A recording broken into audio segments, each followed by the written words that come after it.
আজকে আমাদের সারা বাংলাদেশ ব্যাপী উপজেলা পর্যায়ের বিক্ষোভ মিছিলের অংশ হিসেবে আমরা রাজবাড়ী সদরে বিক্ষোভ করছি।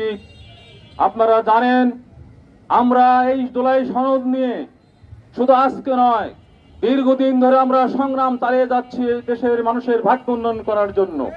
আমরা ভালো থাকতে, বাংলাদেশ সুখী শান্তিতে সবাই বাস করুক, এই চিন্তার আলোকে আসুন আমরা জুলাই সনদ বাস্তবায়ন করি। নচেত আমাদের জন্য খারাপ হবে, দেশের জন্য খারাপ হবে। আমাদের প্রধানমন্ত্রী বলেছিলেন যে আমরা ক্ষমতা আসলে আমরা জুলাই সনদ বাস্তবায়ন করব, আর আজকে সেই জুলাই সনদ নিয়ে তালভানা চলতেছে। অতি সত্বর জুলাই সনদ বাস্তবায়ন করবেন, আর গণহত্যায় যারা রায় হয়েছে তাদেরকে অবিলম্বে বিচার করবেন।